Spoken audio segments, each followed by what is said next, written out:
This is On the Money with Ryan Wheelis, founder and financial advisor of Allied Wealth. I'm your host, Spike Spangle. Ryan, it is so great to see you in these new video vodcasts, as I think the kids are calling them. How you doing, buddy? What you call it a vodcast? Vodcast. Video. VOD? Yeah, that's the new phraseology. And folks, if you're hearing us on the radio here in Houston on the weekend, we're putting up a lot of these videos now, answering a lot of these questions. So if you can't stay in your car for an entire hour of the program, we post up these questions for Ryan to continue and finish on the website. Go to retirenowhouston.com, or Ryan, for my edification here, the YouTube channel, what is that again? Where do people find us on the YouTube channel? YouTube? Is just go to, it's On the Money is the title of the channel. Okay. If you are thinking about how to invest money for retirement purposes, thinking about tax strategies to keep more of your hard-earned money in your pocket and less out of Uncle Sam's in retirement, a lot of investment strategies, Social Security, timing and claiming, that sort of thing. But that's On the Money. And you can go to On the Money Ryan, go to YouTube, type in On the Money Ryan Wheelis or On the Money Allied Wealth.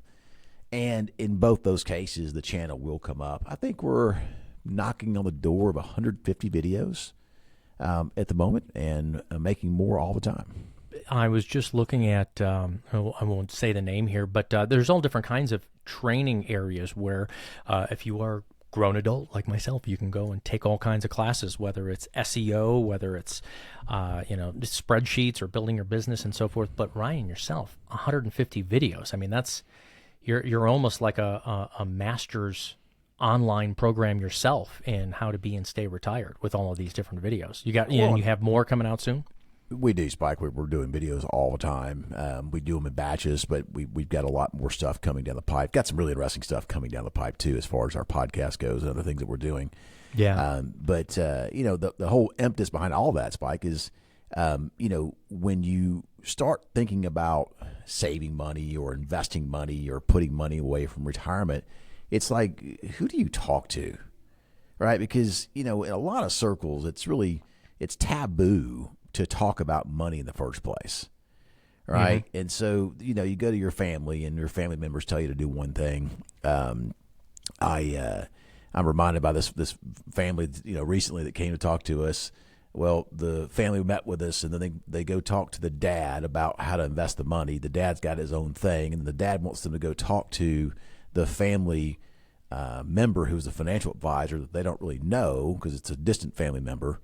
And now they've gone to talk to this family member, and they're talking to us, and they don't want to do anything because they don't like him. They don't want to work with, not work with me, but they don't want to do anything because they don't want to make dad mad. Yeah. I'm like, okay, guys. I mean, this is crazy, right? So the next thing that you go do is you go start trying to talk to people at work, right? And they're doing the same things as far as the 401k plan. If you've got a pension plan, they're probably in the same. If they're not, they should be in the same plans. They all have different opinions. And then you go talk to financial advisors. They all have different opinions. Then you go to Google, right? And you got Dave Ramsey on there versus Ken Fisher versus, there's just a Susie Orman. You've got Jim Cramer I got all these different things out there. And it's like, what do you do? And folks, at the end of the day, you get educated. You have to be able to be knowledgeable enough about this stuff, not to do it yourself, Spike, but at least to have enough knowledge between your ears to figure out what to do, right? And figure out that you need to work with somebody like an advisor who can help you get to where you want to go. And I think a lot of people miss out on working with an advisor because they get caught like a deer in the headlights. It's just been easy to do it the way they have in the past.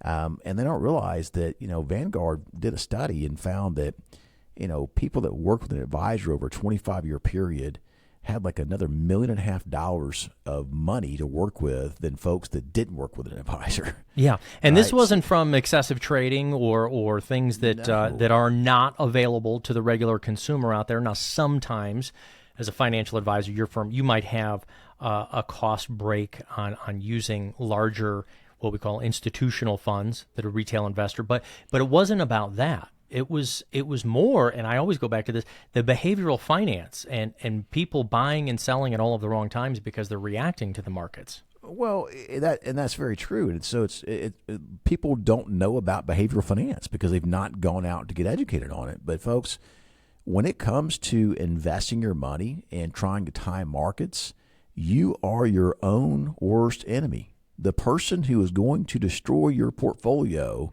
or make bad decisions is the person you see staring back in the mirror at you every single morning. It's not going to be who's ever on the other side of who you vote for in November. It's not their fault. Okay.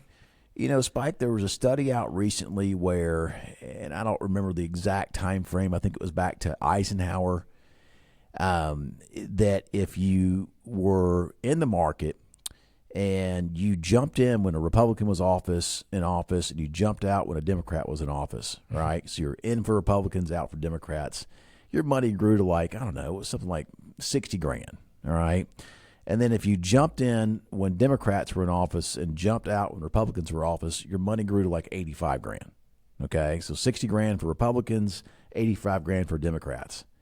But if you stayed in yeah, through thick and thin in both, Republican cycles and Democrat cycles, yeah, your portfolio grew to like $1.6 million. Right? So, it's just one of those things that even that, get educated, folks, because politics really, as far as the presidential elections go, don't have the impact on markets that many of us think that they do. Yeah. And, that, again, Spike, that's education. That's kind of why we do this radio show. It's why we do the podcast.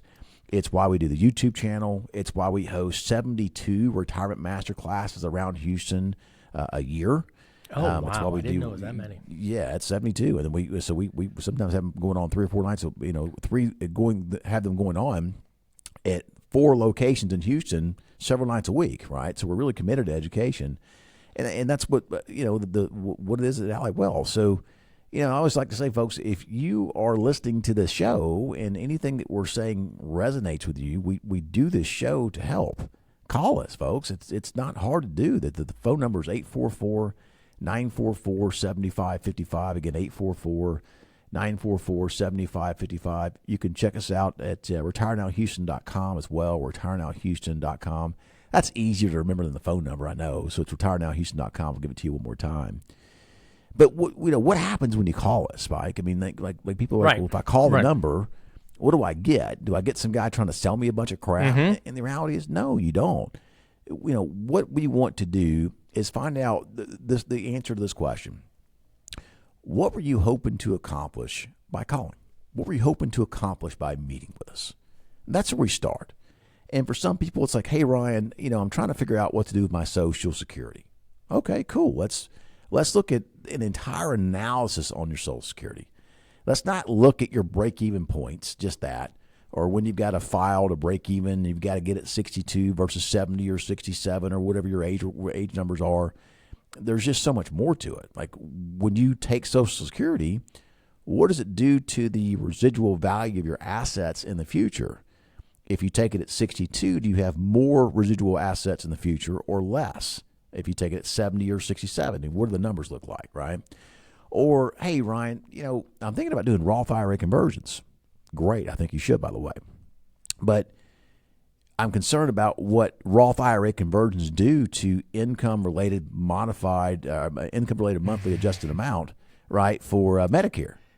Because now all of a sudden I was planning to pay tax on my Social Security, on my Roth conversions, but I wasn't planning to pay additional Medicare taxes. So how do I get past that, folks?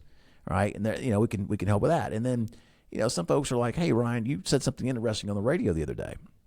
You said, hey, don't buy a return. Return is the least important metric in a portfolio. Well, right. What do you mean? And we got some phone calls and some emails on that. Say, don't be chasing the return. Don't be chasing the return. What things do you want people to be looking at? I want you to look at the risk being taken with your money to get the return you're getting. So it's very interesting. Look at a hedge fund. A lot of people think hedge funds are overly risky. Well, Spike, did you know that most hedge funds keep 50% of their money in safe investments, like bonds or credit or interest-bearing accounts, and they only invest half the money, I right? thought And their purpose was to swing for the fences. they do in some cases, but they do it in a very risk managed way.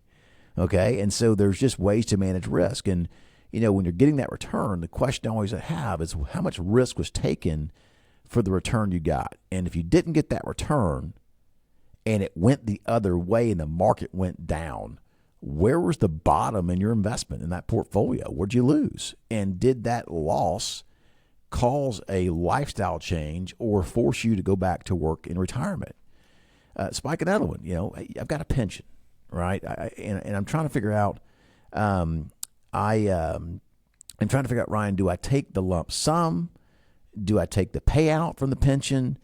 Do I put my spouse on as a beneficiary, or do I take the payout from the pension as a single payout? So it's because it's more. I'm not putting my spouse in there to get more money. But then do I buy life insurance with the difference, and that way my spouse gets a lump sum in the future? Do I invest the money? And exactly how you answer that, we're going to talk about when we get back. For our radio listeners, we got to go out to a very short break. Thank you for picking up on that, Ryan. Folks, you can call the phone number. You can go to the website. We will help you answer these questions. This is what a financial advisor with a retirement planning focus can do for you. Call 844-944-7555. This is On the Money with Ryan Wheelis, financial advisor and the founder of Allied Wealth.